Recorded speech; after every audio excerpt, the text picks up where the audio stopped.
And now we'll move to Q&A. Absolutely. So we'll invite a few people on stage. Come on up, team.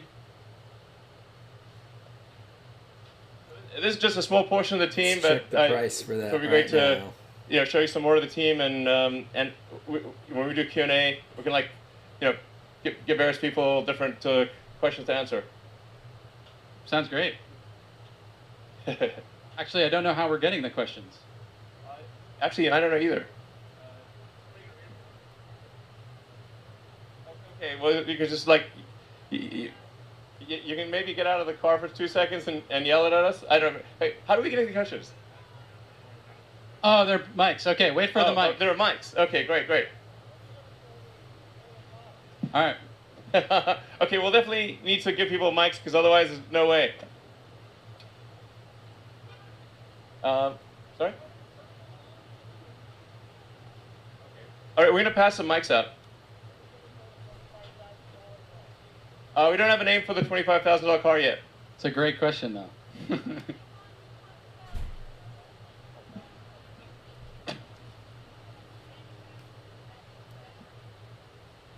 Yes, we will be manufacturing cells in Berlin. Yep. Thermal management system? For homes. Oh, you mean like the home HVAC? Yeah, that's a pet project I'd love to get going on. I don't know, maybe we'll start working on that next year. Because I just think you could really make a way better home HVAC system that's really quiet and super efficient and super energy efficient, and also has like a $130K a way better filter for particles, and and it works very reliably. And we've already developed that for the car. Like, so the heat pump in the Model Y is really pretty spectacular. I mean, it's tiny, it's efficient, it has to last for 15 years. It's got to work in all kinds of conditions, from too quick. The coldest winter to the hottest summer. So we've actually already done a massive amount of the work necessary for a really kick-ass home HVAC. And they can also stack them. So if you want to say, depending upon the size of your house or whatever, how much you need, you can just basically stack them. And just have a very compelling, super efficient home HVAC. And then you can also communicate with the car, and it'll know when you're coming home. So it's like, oh, I don't need to keep the house cold all day. I just cool it down because I knew you were coming home. So the pack can communicate with the car and just really dial it into when you actually need cooling and heating. It'd be great. Fun product. Yeah. Who's next? Hello. Hey guys, Eli here from Tesla Owners Club, My Tesla Adventure. Just a quick question. So I'm a huge fan of car camping in my Tesla with my dream case, my all-time favorite activity. Is it going to be possible to get climate control to the back of the Cybertruck? Because that would be the ultimate camping machine if we can get all-night climate control. We'll try to do that. Yeah. I agree. That'd be really cool. Yeah. All right. Who's next? Hello. Long-time fan. Great guy. Just a question. How does the ICE industry look like for in the future? Well, I don't think there will be an ICE industry long term. So, yeah. I mean, well, I guess there might be a few things that are it's a curious thing. There's still some steam engines made somewhere, but they're just basically sort of quirky collector's items. I mean, that will be the future of the internal combustion engine car. Hi, Elon, to your left here in the white Model Y. Ryan McCaffrey from the Ride the Lightning Tesla podcast.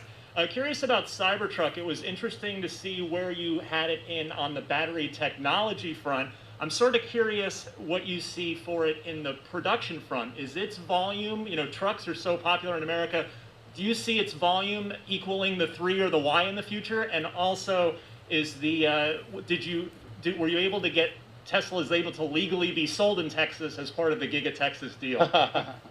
Well, it's hard to say what the volume exactly would be for the Cybertruck. The orders are gigantic. So this is crazy. We have I don't know, well over 500,000 orders. I think maybe 600,000. That's a lot, basically. We stopped counting. They didn't fill my order. So I think there's probably room for, I don't know, at least like order a execution failed. unit volume Why? of like 250 to 300,000 a year, maybe more. They didn't. They rejected my order. What the hell? Now we are designing the Cybertruck to meet the American spec, because if you try to design a car to meet the global, the superset of all global requirements, it basically, you can't make the Cybertruck. It's impossible. It really is designed for the American market, but this is the biggest market. Our North American market is the biggest market for pickup trucks by far, or large pickup trucks. And then I think for, we'll probably make an international version of the Cybertruck that'll be kind of smaller, kind of like a tight Wolverine package.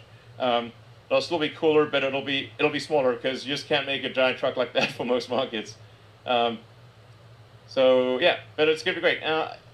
And I don't know. I think probably we'll be able to sell directly in Texas. We do pretty well right now, but it is a bit weird not being able to actually conclude a transaction in Texas. But it's got to be like a click on a server based in California. So, but weirdly we can do leasing in Texas, but not selling. But hopefully that'll get cleared up in the future. Yeah, Elon, great job with everything that you're doing. Thras Gerber from Gerber Kawasaki, your team's amazing. What I'm most curious about, these innovations are incredible, but on my drive up here, fully on autopilot for 400 miles, the entire state is brown, and this is ultimately about climate. Has there been some analysis done, if all these things are achieved, what will its direct impact be on climate? Well, I mean, I think it will have a very significant impact, because it will stop the CO2 ppm from growing as it is every year. And I mean, I should say, like, I try to view the whole climate thing as a science question as much as possible. Science, you always question your hypothesis. Is it true? Is it not true? Or assign a probability to a given hypothesis. And I should say that my original interest in electric vehicles predates the climate issue. Just when I was in high school, I thought, man, if we don't figure out electric cars, the whole economy is going to collapse when we run out of oil. So it's like, we better figure out electric cars and sustainable energy, or civilization is going to crumble. And then it was only kind of later that the significance of the climate risk became apparent. We were also able, using tracking and other types of technology, to access a lot more fossil fuels than previously thought, which is, helpful for lowering the cost of gasoline, but it's pretty bad for the total tonnage of CO2 that you can put in the atmosphere. It's now greatly beyond what people previously thought. So, but this is, as we were just going through in this presentation, it's like it is a absolutely monumental task to accelerate the advent of sustainable energy. I mean, the entire global economy is still, more than 99% dependent on, or roughly 99% dependent on fossil fuels. Told you, Henry.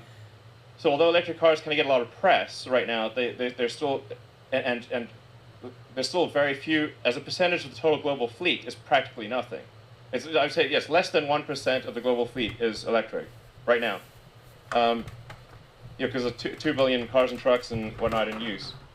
So there's a massive amount of work ahead, just insane, like hard to comprehend how much work is ahead to get the new vehicle production to be sustainable, to massively increase the amount of stationary storage, which is critical because renewable energy is intermittent. Wind and solar is intermittent. Sometimes the wind doesn't blow, and this obviously sun doesn't shine at night. So you've got to have batteries, a massive number of batteries. So it's hard to measure in direct impact, but it's an experiment that we shouldn't be performing, and the sooner we can sort of end the experiment, the sooner we can kind of move on in a fully sustainable way that is actually lower cost. I think the thing that people haven't fully internalized is once we do get to the 25K car, the ownership cost of that car is incredibly lower than the prior car. And then on the solar side and wind, with the cost of solar and wind coming down, the price and the batteries can change. coming down with them, price can change the actual tomorrow. cost of energy on the grid is going down. So we're sort of moving towards a sustainable, lower cost future. So there's not really a sacrifice. Yeah, it's true. It is a false dichotomy to say that it's either prosperity or sustainability. This is often used, by oil and gas to say like, oh, well, do you want people to lose their jobs? Do you want lower people's standards of living? There's do you want 5.5 hours make of all these economic sacrifices to happen in the morning. really in order to have sustainability? And the reality, as Drew was saying, is that a sustainable energy is going to be lower cost, not higher cost, than fossil fuels. Elon, quick question for you, right here in front. First, thanks for having everyone, and as telling a friend, the one company to go work for that's going to have the biggest structural impact over the next 10 years at scale, it's probably Tesla. So kudos to everyone at Tesla for what they've done to this point and going forward. The two questions for you, as you've looked at the auto and the storage markets, I know you've talked about it at kind of 50-50 long term, but it seems like a lot of the battery cost curve achievements that you presented today really make some of these storage opportunities much more feasible over the next 5 years. And so I guess the first part of the question is, does your calculus upon learning and improving these things change on that 50-50 mix, or is there a role where storage becomes bigger? And then the second part of the question, with all these huge grand visions, who's going to be with Tesla from a corporate perspective accomplishing these things? Obviously Tesla can't do it alone, but when you look at some of the traditional auto industry or power, etc., I don't see a lot of other Teslas. Well, actually, so there's a lot of companies in China that I think are doing great work with electric vehicles and also with stationary storage. Although we don't see that much in the US yet, but I think probably we will in the future. I don't know, I mean, obviously we're doing everything we can to encourage other companies to move to sustainable transport and also, make stationary storage batteries. We opened up, made our patents freely available. We really try to tell these companies, hey, you really need to do this or you won't exist in the future. But they don't believe it, So, I mean, we've talked until we're blue in the face. What are we supposed to do? But we really are hopeful that other companies will also do what we're doing, and that will make a sustainable future come sooner. From a fundamental market size perspective, like we did the first ground up work to show the size of the market in terawatt hours, and they are roughly 50-50. 10 terawatt hours for transportation, 10 terawatt hours for the grid. And part of that is because the grid batteries, because when you're making a power plant, you're making a large investment, are 25-year assets or greater. If the grid batteries were 10-year kind of things, the grid market would be bigger, but because it's a longer duration asset, they're roughly the same size. Thinking long term, is there any other segments that this new battery will be able to disrupt or electrify beyond just the initial Model 2 or cheaper sedan, like a boat, boring company loop, plane? Where are you, Golly? Are you there? What's up? Right here. Okay, great. It's like ventriloquism here, It's like we just get the sound out of the speaker and you can't tell where the heck it's coming from. Yeah, any hints, or is the Model 2 such a big deal because it decreases the cost of transportation that is really the disruption? Or should we get hyped that this new cost curve opens up different vehicle categories like a high passenger density bus, boring loop, boat, plane?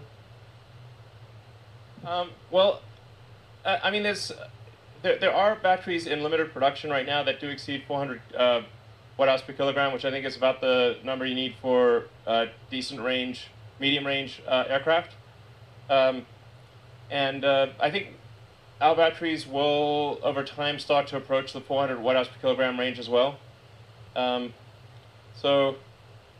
I mean, I think over time we'll see all modes of transport, with the ironic exception of rockets, transition to sustainability, or to electric, basically. On the rocket front, what we're planning to do is like about 80% of Starship is liquid oxygen, and we're actually already running a power line to be able to use wind power to create the liquid oxygen. So we're making some decent progress on sustainability on the rocket front, but there's just no way to have an electric rocket, and it's important for the future of life and consciousness that we become a multi-planet species. So got to keep doing that. Hi Elon, Hello. Josh Phillips here, retail investor. I have a question in regards to the lithium and nickel industries and the likely price spikes and shortages of high-grade materials the EV industry is likely to see if they don't act fast to address future supply.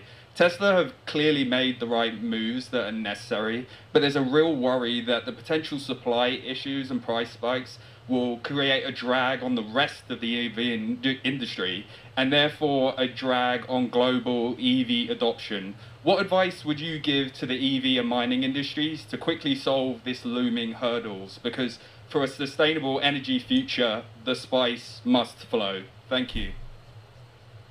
Yeah, indeed. The spice must flow. The new spice. I don't know. I think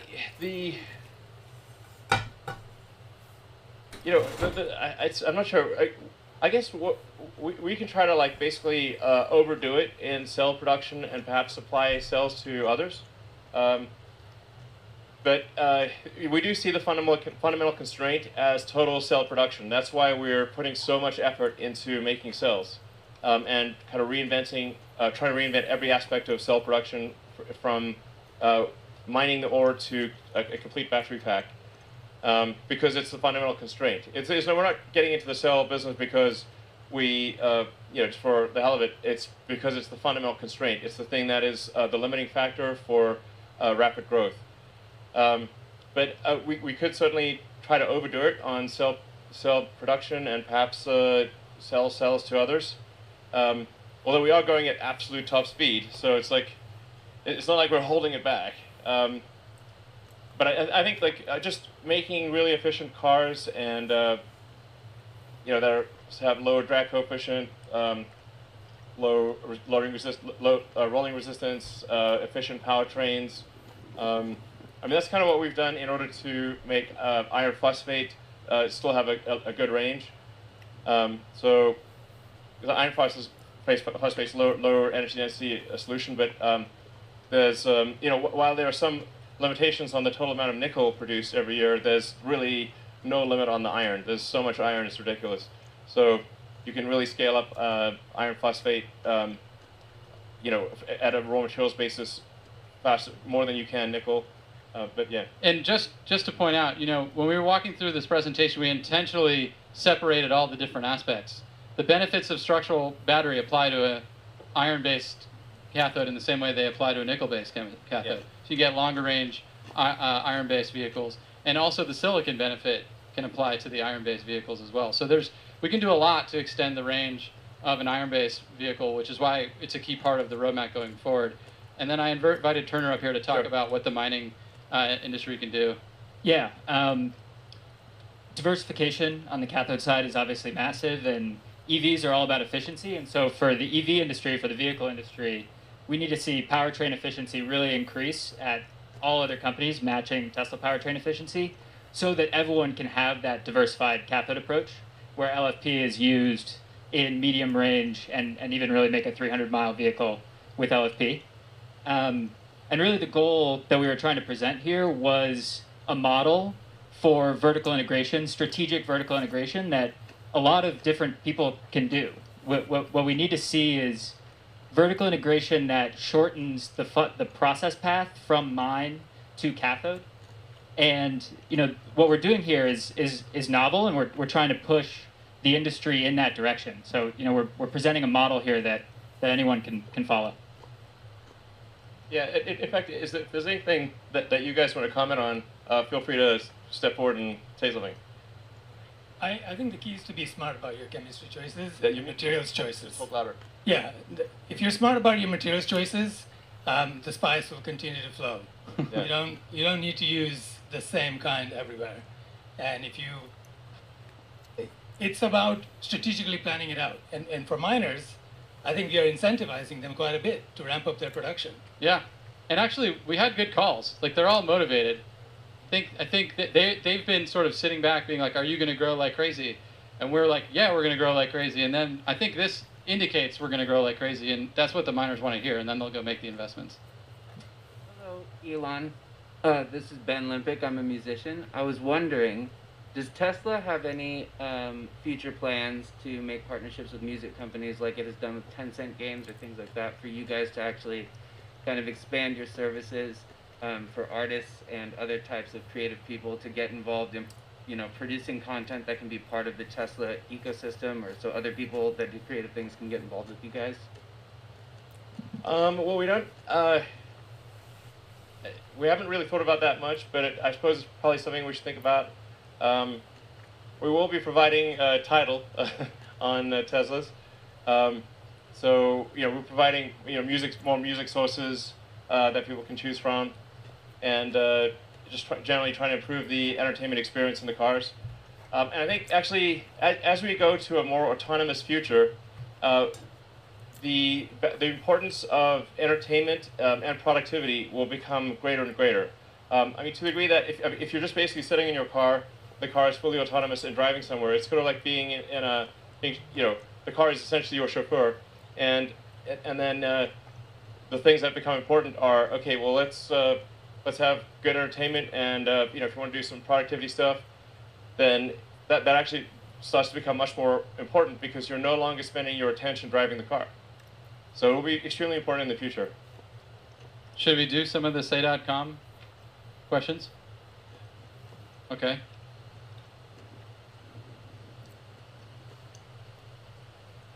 Should we do the second one? Yeah, the first one I think we already answered. Like, if we're able to make enough cells, which we'll try to do, or we will supply other companies. It's definitely not an intentional effort to keep the cells to ourselves. If we can make enough for other companies, we will supply them. And we're trying to do, you know, the right thing for advancing the sustainable energy, whatever that is. So, vehicle to grid, we get asked that a lot. I think one thing that's important to note is the vehicle to grid. It doesn't, unless you have a power cutoff. Like, you need to cut off your main supply to the grid. Otherwise, if you lose the power in your house, you'll basically just backflow energy to the grid. So just having a reversal in the power flow does not actually keep the lights on. You need a whole separate system to cut off power to the grid. And I think there's also the case that people really want the freedom to be able to drive and to charge at their house. And it's obviously really problematic if you know, you get to the morning and your car, instead of being charged, it discharged into the house, and then you're sort of, okay, now I can either drive or use the battery to power my house. I think it's actually going to be better for people's freedom of action to have a power wall and a car separate, and then it's you know, everything works. You know, and you add that, you basically combine that with solar, either solar retrofit or solar glass roof, and local battery storage. So you basically become your own utility, and then the car is you know, can be charged also with solar.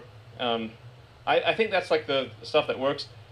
You know, that said, like, we can certainly do vehicle to grid. And I think we can basically enable that with software in Europe or something, right? Yeah. We are, future generations of power electronics, we will be able to do this more or less everywhere from a like energy market participation perspective. But yeah, from a backing up the house, and it just so happens that the way the North American connectors are on all the cars in North America, it doesn't matter whether it's the Tesla connector or the connector that the other vehicles have, doesn't actually support powering your home. It's unfortunate, so you need an additional hardware to do that. But yeah, in the future, all versions of our vehicles will be able to at least do bidirectional power flow for the purposes of energy market participation. But even for that, it's important to remember that your car isn't plugged in 24/7.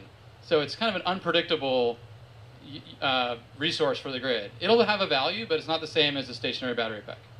Yeah, honestly, a vehicle to grid sounds good, but I think actually has a much lower utility than people think. I think very few people would actually use vehicle to grid, and we actually had with the original Roadster, we had vehicle to grid capabilities. Nobody used it. Yeah. Vehicle to vehicle though could be beneficial. How do we find the engineers to do everything we're saying? how do we find the engineers to do all these things? I guess we recruit a lot of engineers from all parts of the world. I think Tesla has a good reputation for doing exciting engineering, and that tends to attract a lot of the top engineers in the world, because they know that their efforts at Tesla will really serve the greater good, and we're super hardcore about engineering. Tesla is like first and foremost an engineering company. It's like hardcore engineering is what we do. Like the sheer amount of hardcore engineering done at Tesla is insane. And if you look at, love say, hearing that. there's various surveys done of engineering schools. Where do you want to go? Like, what's your top choices? And actually, the top two choices last few years have been Tesla and SpaceX. So sometimes it's Tesla first, sometimes SpaceX first, but those are the two top ones. Yeah, I mean, if you are motivated to solve some of these problems, which are the hardest problems in the world to solve, that really fundamentally enable the future we all need, please reach out. Yeah, and help us work on these problems. Absolutely, and like you said, the battle is far from over. Less than 1% of the global automotive fleet has been converted to electric, and even maybe less than 0.1% of stationary storage has been done. So stationary storage has barely begun. Converting the global vehicle fleet to electric has barely begun. So there's still a massive amount of engineering work to be done at Tesla and other companies to accelerate this transition to sustainability. Hey, can you guys hear me? Yeah. This is Jordan from Mark Asset Management. So you've talked about the importance of the factory, and you've mentioned the ground-up design process and a lot of the new things that you're going to be doing or started to do in Shanghai, Berlin, and Austin. Can you just maybe help us understand and quantify like how financially meaningful all of those improvements will be? And then given what you're trying to accomplish as a company, is it fair to assume that the vast majority of improvement will be given back to the customer in the form of lower prices? Yeah, I mean, I think certainly we will try to give back as much as possible to the customers. It's not like, it's not like Tesla's profitability is crazy high. Our average profitability for the last 4 quarters is like maybe 1%. So just to be clear, it's not like, we're minting money. Our valuation makes it seem like we are, but we're not. So we do want to try to make the price as competitive as we can without like losing money. And if you lose money, then if you keep losing money, you'll die. So we have to. This thing called profit is just like we need to bring in more money than we spend, otherwise we're dead. So. But affordability is key to how we scale, yeah. Right? Like the demand goes nonlinear as you reduce the price of the car. Yeah, I mean it's important to sort of separate the difference between affordability and value for money. Or desirability of the product. So, for a lot of people, they want to buy a Tesla, they simply don't have enough money. We could make the car infinitely desirable, but if somebody does not have enough money, they can't buy it. Sometimes, people, kind of forget this. It's like, it's like, people have to have enough money to buy the car. And just making a car super desirable but expensive does not mean they can afford it. So it's absolutely critical that we make cars that people can actually afford. Yeah. That's going to be worth more than $16 tomorrow. Wait, which way? Go some of these things. Scroll down or something. Oh. When do you expect Tesla vehicles to beat ICE vehicles on initial purchase price? I think a way to answer that question is, in the classes of vehicles we sell today, we're already doing that. Yeah, we're already pretty close. And then factoring in total cost of ownership, and the fact that electric vehicles require much less servicing, and are way cheaper to run.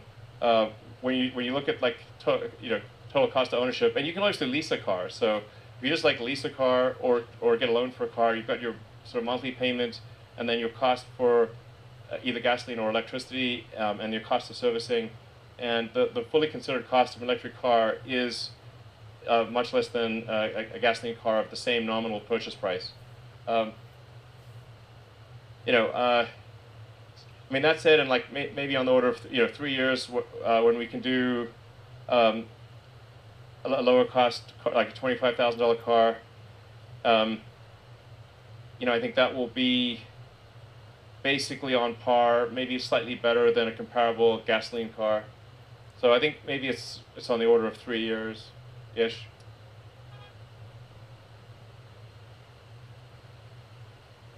How have the technology advancements and increased vertical integration of battery manufacturing influenced your ability to improve the environmental and social impact of the supply chain?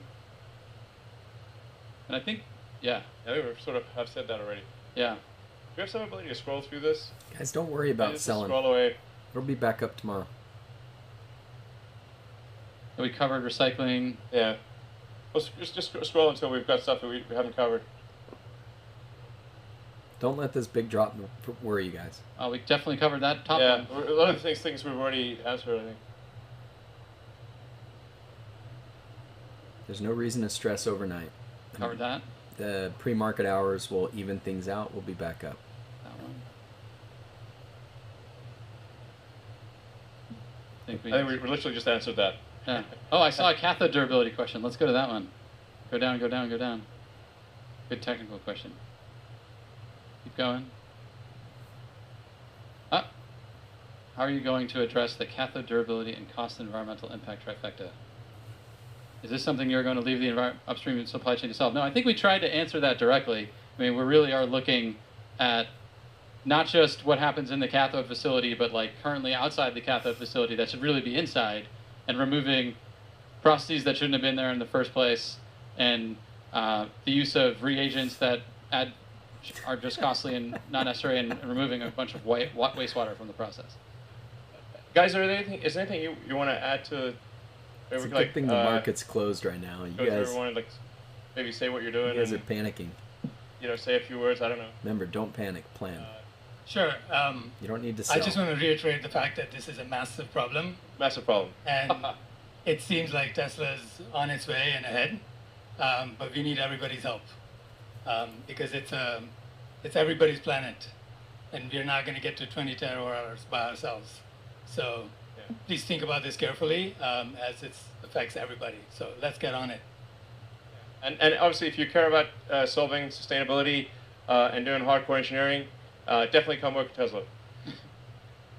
Yeah, we went through a couple of the manufacturing improvements, and it kind of looks easy when you put together a nice slide deck, but the challenges are like this. It's super challenging when you take materials out of the process, when you integrate processes together. You have to do a lot of things at once, and that's like this immense engineering challenge. And so, like, to appreciate that, like, you need, like, to get through this, we need, like, the best engineers we've got. And we've got this awesome team. I just want to shout out also to all of our team watching, like, you guys are awesome. Like, you absolutely kicked ass putting this together. And, yeah. Yes. Thank you. Thank you, Tesla team. Totally agree. Yeah, that's it. Like, yeah. Okay. Yeah. Rodney Westmoreland, managing the construction here at Tesla. What I would like to say is, one, shout out to the team. The team has been working effortlessly. A very, very tough project here for 24 hours a day, it seems like, around the clock to have this complete. The thing that sets us apart from a lot of other construction, we have a construction company here. The thing that sets us apart is that we're integrated in the manufacturing process. So every detail that comes from Drew's mouth is directly implicated into the system that we're building. That way, what would typically take 3 or 4 months to create a specification, our design team is working right with the manufacturing team to allow us to speed that process up tremendously. So, yeah, it's definitely a important part of the vertically integrated approach is to be able to design the factory around the equipment, in fact, together with the equipment, so that you can build the factory at lower cost and more quickly. I'm Scott. I focus on cell design. I think it's hard to put into words how inspiring this is. I've been at it for a long time with Tesla, and I really hope others do join us. Since when, Scott? Since 2005. Yep, yes. With many of you, but thank you. It. Yeah, you're before Drew, but who's keeping track? But I'm really stoked at what the team's been able to accomplish over the last, short period of time, about a year. It's been really an incredible transformation. I mean, hopefully what we've shown you inspires you to join us or join somebody else in the effort. And I couldn't think of a greater, more intelligent, more hardworking team to be working on this problem. Hi, Peter. I lead the manufacturing improvement team, and I guess the point that I would like to make is manufacturing improvements is like the accelerator. So, like, you think about the execution that Rodney talked about in terms of how fast we've been able to put together this factory, which is amazing and something that's been really incredible to be a part of. That's not enough. What we need to do is improve the manufacturing technology. That's the real accelerator. And that's what we're really focused on. Elon talks about it all the time, that really going and improving that system is what will enable us to get to the scale and the cost that we need. And then the other point that I would make is on the recruiting side, like, it doesn't matter if you know about batteries. If you come from any industry, you can do something fantastic in the work that we're doing. We talk to people from industries that you wouldn't imagine. Like, I talked to a guy who makes golf balls, and he has stuff which is really impactful for what we're doing. So, if you're in any industry and you want to be, impactful here, like, come join us. It'd be great. Hi, excuse me. Hi, I'm Tony. I've been working in lithium and cathode materials for almost 23 years now, and this is the most growth I've seen in a company. I've been here a little over a year and a half.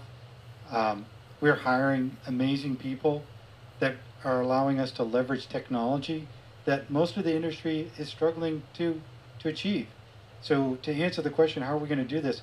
We are really advancing the materials manufacturing for cathodes and for lithium beyond what has been accomplished in the previous 20 years. It's exciting. Listen to science. He trades a lot of shares. Yeah, my name's Turner. Work closely with the team. I've worked a lot with everyone here, and on the cathode and upstream materials side, it's really important that everyone understand that this growth is coming. This growth is real. We are going to make all of these batteries, and everyone needs to grow with us. The entire supply chain needs to grow with us. And if you have an idea that simplifies anything in the supply chain, come talk to us, come work with us, and let's do it. Any existing specification is wrong. Any existing That's manufacturing method is wrong. Process equipment, it's wrong. It's just a question of how wrong. Yes. Quote Elon Musk. Yes, exactly. We're wrong. Just a question of how wrong. Just try to be less wrong. So tell us how we're wrong and how we could do it better so that we can accelerate and improve as fast as possible. Love that approach. All right. Well, I guess thank you everyone for coming. I hope you liked the presentation. Very exciting future ahead. We're going to work our damnedest to transition the world to sustainable energy as quickly as possible, and your support and help is key to that success. Julie. So thanks again, super appreciated, and look forward to the next event. Thank you. Thank you. All right. Thanks, Cooley. It took a bit to get that feed to be so good. We started off, we lost 200 viewers while I had sound problems, but we got it fixed. So, well, that was exciting, guys. I don't know why we're getting this huge sell-off, but I kind of expected it. I warned you guys this morning that it was possible. Let me turn this off. Don't want that to move. We talked about this being possible, okay? Before Robinhood kicked off, before I got kicked off Robinhood for the day, I couldn't talk because we're recording this. I'm going to replay it for everybody. But I ended up selling 19 of my 30 shares that I had tradable. I sold off as it climbed up to that 444. So I ended up clearing out and doing good for the day there, at least on that. Yeah, the sound's on. I'm hoping you guys can hear me. And so, like this, I see this as a buy opportunity. Everything I just saw, like some of you guys saw a bad presentation. I saw real. What I saw was real. I didn't see somebody trying to sell me that the stock price should be higher. I didn't see somebody trying to sell me on some slick thing. This was no Trevor Milton, okay? Trevor Milton and Lucid Air. You get out there, you get this slick marketing, you get pictures, but you don't get to see any of the details. You don't get to see any of the details. This was real. These are the people that are at work in the factory. They didn't hire a spokesperson to come out and make everything sound pretty. They just put the stuff out there. I mean, they had really good presentation as far as the graphics. The graphics was all done really good. So let's put this into perspective. We're not losing stock price. The shares are not losing value right now because they didn't know how to talk. That's not what's happening. People are clearing out. People had a plan. Some people had a plan to clear out. And these are all people who can trade right now. And then on top of that, you're seeing some people who can trade panic selling. Because some of you guys that are on here are ready to sell just to stop the bleeding. This is the market's going to close today. Everybody's going to get a chance to rest. They're going to be able to digest the information. I have a whole list. I made a whole list of all of the positives that came from that. And I'm going to put together a video on that so we can see it.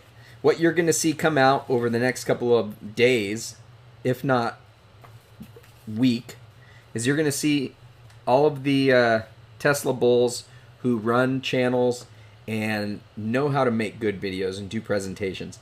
They're going to make these. They're going to make this into a good presentation, and it's going to spread. And this is going to go back up because that's how the internet works, okay? The whole reason that this was built up to what it was today is not because Elon got out and threw a tweet. Elon didn't build this up with his tweets. What built it up, what built up the expectation and people wanting to get in on this is everybody that believes in this company. And we get out there and we make videos and we show people why you should believe in this country. I was looking at that as a shareholder, somebody who plans to have some of this stock in 3 years, 4 years, 5 years.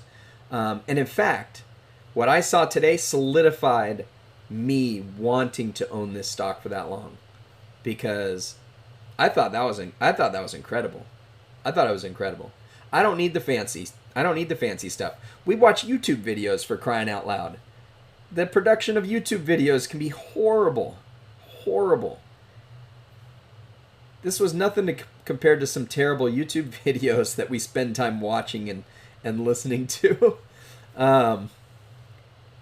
Yeah, I mean, you think they could have spent more to make it look better? Whatever. The Lucid Air is still nice. I'm not too concerned about that. As far as the vehicle to grid, I agree that with Andy when you say give us that chance. What I see probably coming out is if Tesla doesn't put out a vehicle to grid, somebody may be able to invent an intermediary device that the vehicle can plug into. And because he said it will have bidirectionality. So if it has bidirectionality, you'll just need an intermediary device that you could plug into, and then that'll go into the grid. And it'll be able to do the controls that he was concerned about. And maybe somebody just doesn't know how to do those things yet, but we've got time. Anyways, great feed. And if you guys want to talk about this, join the Patreon. If you want to talk numbers, if you want to talk finances, how to move forward, get in the Patreon. Get in the Discord by getting on the Patreon. So if any of you are interested, do that. It's a good way to connect with this chat. You got to have a stomach for this, though. You got to have a stomach for this. You can't be ready to get out the minute you see it drop or move the way you don't want it to.